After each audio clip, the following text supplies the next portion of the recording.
I appreciated what Clayton had to say last night. It was a great message, and I loved watching you worship hard, worship loud. There's a dude right in front. I don't know who you are, where you are. You're wearing a gray shirt. Yeah, man. To watch you worship, bro. What I loved about that is it wasn't for show. But he's a dude's dude, a man's man, stands up tall and proud, lifting his hands, giving it to God. I respect that. And I told you there's an and then. Last night was about it is finished. But if that was the end, dude, let's just go home. Because that means nothing. Like if Jesus died and that was it, then he's another dead Jew of the ancient world buried in this insignificant grave. Nobody cares. What makes all the difference in the world is the resurrection. And I remember a conversation. I was 19 years old when I had this conversation. I remember it because it was the summer after my freshman year of Bible college. I'm a youth pastor in this tiny little church in Shoto, Oklahoma. And one of the girls in the youth group was actually my age. She was a student at Oklahoma State University. And I made that kind of and then statement, like there's got to be a resurrection or none of it matters. And she said, I don't know if I can trust the resurrection. Like I don't know if I can buy into that and believe it. And I said, really, why? And she said, because there's no historical evidence. Like you can't prove it. I said, so wait, excuse me. We actually do have evidence for the resurrection, and it is the historical documents of the New Testament. And she says, yeah, but I don't buy that. And so I said, let me ask you a question. Who won the Battle of Waterloo? She said, Napoleon. I said, prove it. She said, well, there's like it's not just the historical evidence, it's the holes in the wall. I said, yeah, you got holes, like bullet holes in the wall. How do you know who put them there? It's only because of the historical documents. She said, yeah, but I want proof. I want something I can put my hands on. I said, okay, let me give you 3 things you can put your hands on. 3 things that you can put your hand on that never would have happened if Jesus didn't raise from the dead. Number 1 is baptism. Hello. Like, do Christians get baptized? Yeah, and you go under the water, you're buried with Christ. Listen, if Jesus didn't raise from the dead, then baptism from the beginning would look like this. You're buried with Christ. Come on. Without the resurrection, nobody gets baptized. Here's another one, communion. Every week, we take communion. Why? It's the body of Jesus. It's the blood of Jesus. Now, just think about this. All the first Christians were Jewish.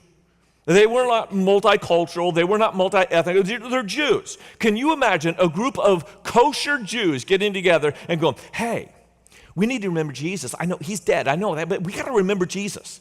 Well, let's build him a building. Well, we're poor. We can't build a building. Well, I know. Let's have a day on a calendar where we remember him and think about him. But we're not politicians. We can't pull it off. I know. Let's have a meal about Jesus. Like, we'll remember him at the meal, and we'll take the bread, and we'll pretend like we're eating his rotting corpse. And then we'll drink the blood. Now, there might be some goths from Seattle that would dig that, but listen, no Jew of the first century would ever take communion unless it wasn't a dead body, but a living Lord. A third thing is Sunday. Isn't that the day that you worship, Sunday? Why? If we're Jewish, we should worship on Saturday. Technically, Friday night sundown to Saturday night sundown, that's the Sabbath. Why would you ever change? You've seen Fiddler on the Roof, right? Tradition, if I were a rich man, indeed. No, Jews don't just naturally change traditions willy-nilly. The fact that we worship on Sunday by eating the body and blood of Jesus and baptizing in death, burial, and resurrection, dude, that is evidence enough for me. Now, it might not be for you, but for me, it is. And I'm just telling you, I know some of you are like super smart and you're into honors classes and you consider yourself an intellectual. I do too. I get that. I love that world. But let me just tell you, if you want to trust Jesus, you have all of the intellectual, historical, and even physical evidence to believe in the resurrection of Jesus. The people that I deal with day in, day out at my church, their problem with belief, their problem trusting Jesus is about experience, not intellect. And I remember Jeff came up to me. He was like a barrel-chested dude. Kind of scared me. He was big old dude, bald head, hence beautiful. And he comes up to me and he goes, "You got to talk me into Jesus." I said, "No, I don't." He's big boy. He'll talk himself into it. If he wants you to believe, he'll give you all the evidence you believe. And he goes, no. I'm an atheist, and I want to keep coming to your church. I'm going, dude, you can keep coming to our church all you want. You don't have to believe before you can belong. You're welcome to come. And he goes, no. See, here's the deal. I love coming to your church. Man, I come here every week with my kids. The kids love it, and they're in the children's ministry. In fact, I love it so much, he's an atheist. He said, I've invited 5 of my friends to come here. 5 of my neighbors, they've all come, and they all got baptized, and I just feel like a hypocrite. No, did you miss it? Like an atheist feels like a hypocrite going to church. I love that kind of church. And so if I started talking with Jeff, and we had like 3 or 4 meetings over coffee, and finally on the last one, I start telling him about a miracle that I witnessed personally. And as I'm talking to him, he goes, you can stop, I believe. I said, you do? He said, yeah, I met God. Cool, where? In my truck. And I said, well, I didn't know that God would fit in your truck, but okay, I'll bite. What was it like? And Jeff, who had not read the Bible, he's an atheist, remember, he described to me from the cab of his truck the description of the throne room of God from Revelation chapter 5. I said, dude, you did meet Jesus. So, what are you going to do about it? And he looked at me like I was stupid. He said, what do you mean what am I going to do about it? I thought you'd baptize me. I said, awesome, we'll baptize you. When do you want to do that? You want to set it up for next Sunday, or when would be convenient for you? He looked at me again like I'm stupid, and he goes, what, you don't do it right now? I said, we can, Jeff, but your wife has been praying for you for 20 years to become a Christian. Don't you want to invite her to be part of the baptism? He said, no. This is between me and God, not me and her. I said, okay, Jeff, I get it. That's fine, but I'm just telling you, if you get baptized without her, you will go to heaven, but you might go to heaven sooner than you think. So he texts her, we're across the street from the church. He texts her, I'm getting baptized right now. And then it took us a while to get the clothes and get into the baptistry. And our baptistry is outdoors. I see her running from about 100 yards away. She is steaming, but crying and joyful and mad all at the same time. She's running with, Jeff, wait for me. And I'm just going, okay, you're in trouble, buddy. It was an awesome experience. I know what it's like for people to have these doubts in coming to faith. Most of the doubts are personality-based, experience-based. It's not that you don't have reason to trust Jesus.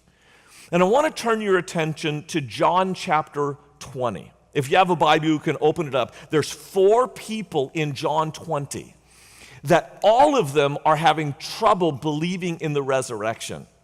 The first one with these women, and they're going to the tomb. It's like pre-dawn hour. Sun's getting ready to rise, hasn't come up yet, and they're walking to the tomb with a bunch of spices.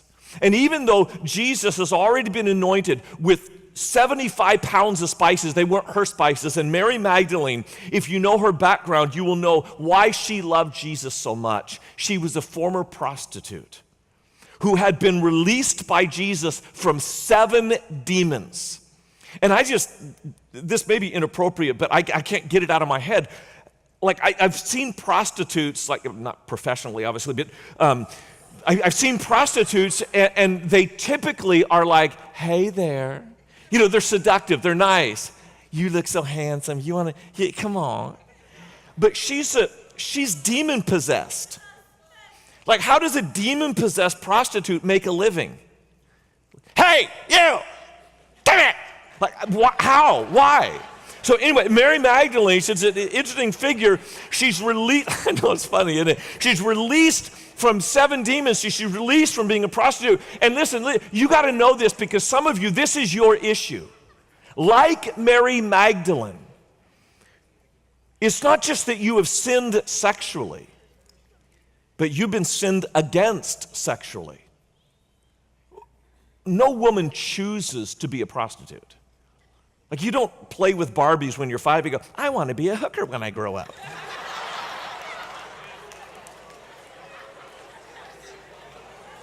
Your,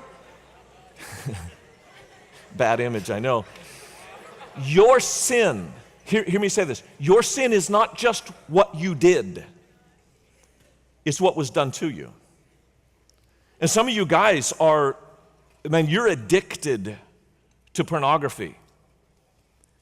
Not just because of what you did, is because of what was done to you.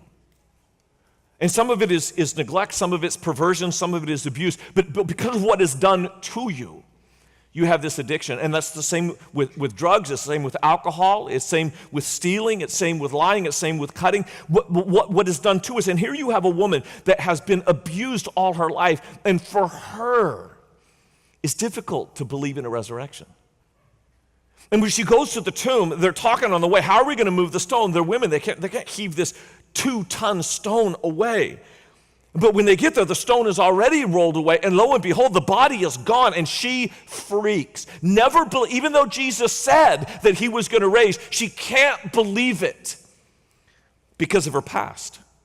And she runs back to the boys in the upper room, and ladies, can you just admit, sometimes you get a little emotional?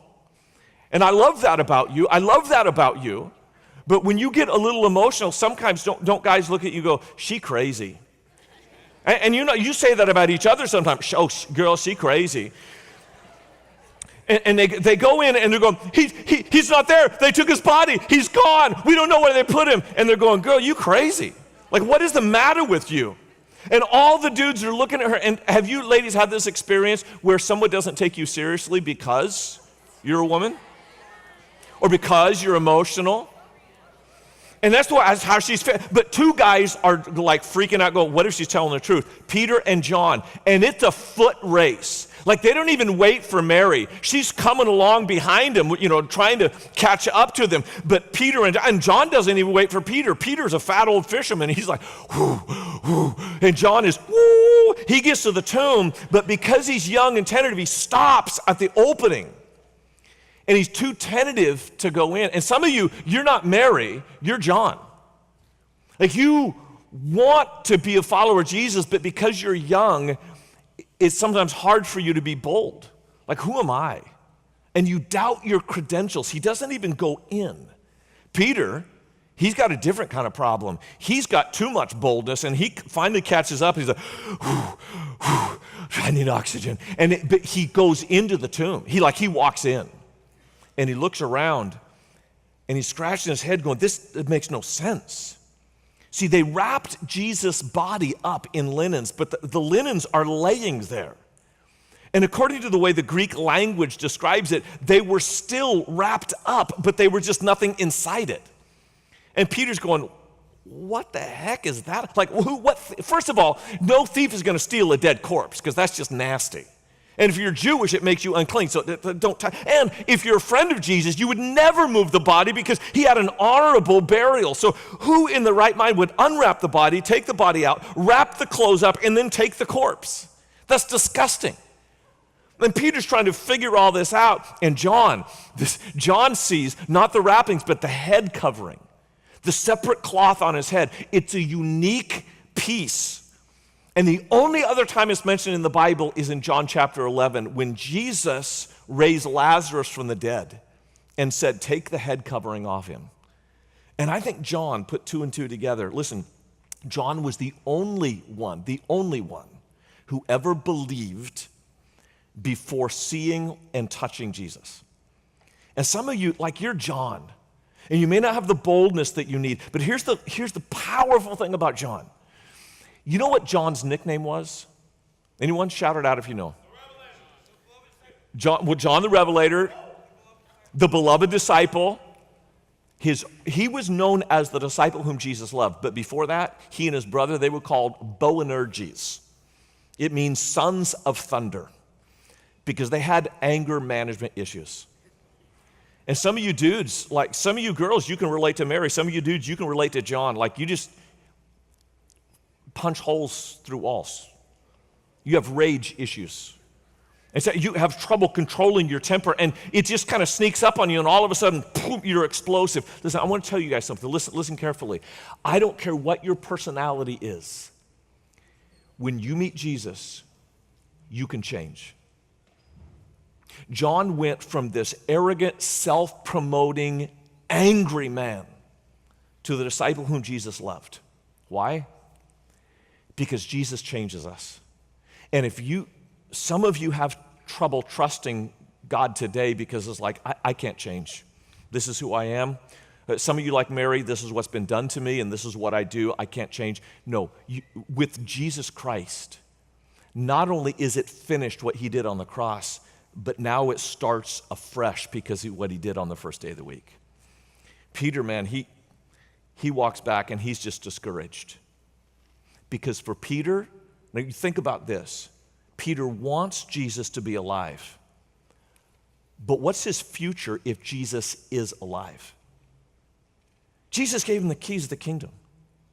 Jesus gave him a new name, and he screwed it up. And some of you come from really good families, and they raised you in church, and you've made a mess of things. And you're thinking, I am so broken. I have screwed up so badly that even if this is true, why would I trust Jesus? Because he will never trust me again. And you're going to find out tonight that there is a new lease on life. And it doesn't matter what you have done. You still have an opportunity to serve Jesus Christ at the highest level. Look, I trained pastors for 22 years. And there's a lot of guys that are Humpty Dumptys that are doing some of the most extraordinary things for the gospel of Jesus Christ all over the country. And one of the things that I love about that is that there's no point at which you have to say, I'm done, I'm through, I can't believe anymore. Some of you are like Mary. Because of your past, because of what it's done to you, you have trouble trusting. Can I tell you something about Mary? In all of the Gospels, she is the first person who saw Jesus. She's the first person. And in a day when women were so disrespected that they weren't allowed to give evidence in a court of law, do you know how unimaginable, extraordinary it is that Jesus chose Mary to be the first one to see him? And she's standing there at the tomb. Peter and John have already gone back, and she meets Jesus, but because of the tears in her eyes, she cannot see who is right in front of her. And some of you right now, you cannot see Jesus, how close he is to you. And she says, she thinks he's the gardener, and says, sir, if you've taken him away, please tell me where you've taken him, and I'll go get him. And Jesus says one word that changes her forever. Mary. And she recognized Jesus calling her name. And she opens her eyes and sees the risen Lord. And some of you today, you're going to hear Jesus call your name Mary, Sam, Mike, Joe, Nathan. And when you hear him call your name, you will realize how important to him you are. Some of you are like John, and you're going to believe, and you're going to own it, and you're going to let him change you. Some of you are like Peter, you're going to doubt until you hear him say, I forgive you. And others of you, you're like Thomas. When the others went back to the upper room, they report that Jesus is alive. And then later that night, lo and behold, Jesus, like through locked doors, appears. They are so afraid that they'll be arrested that they're hunkered down in the upper room. And suddenly there's Jesus, and he's just in all his glory standing there, and they can't believe it. So he says, hey, you got a piece of fish? Let me prove to you that I'm really a body. He eats this fish. It was unbelievable evidence. And all of them were there except Iscariot. He's hung himself out on a tree. And Thomas. I don't know where Thomas is, but maybe he's out shopping. Maybe he took over the money purse for Iscariot when he killed himself. But Thomas is not there. And when Thomas comes back in, they're all, hey, Thomas, you'll never believe what happened. And he goes, no, I won't believe it. I won't believe it unless I put my fingers into his wrist, unless I put my fist into his side.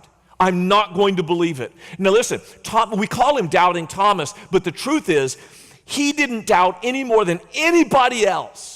Because nobody believed Jesus till they saw him. Nobody believed Jesus till they touched him. So if you're doubting right now, the problem might just be you're in the wrong place at the wrong time. Because you might not have grown up in church. Maybe all of this is new and honestly a little bit weird to you. People raising their hands in worship, what's that all about? Listen, I know you because my friend Jeff is just like you. You need hard evidence. You need Jesus to appear to you. And I'm telling you, if you open your eyes, he will. Because there's nothing that you've doubted. There's nothing that you've said that has really shaken Jesus. And you might not believe in Jesus, but he believes in you. And when Jesus appears to Thomas a week later, he begins by saying, hey, Tom, did you want to put your fingers right here? Come here, put your fist in my side. In other words, Jesus quoted Thomas. He quoted him from a week before. There's no surprise with Jesus. There's nothing that you've done, nothing you've thought, nothing that you've imagined that somehow Jesus goes, whoa, didn't see that coming. No, he knows you.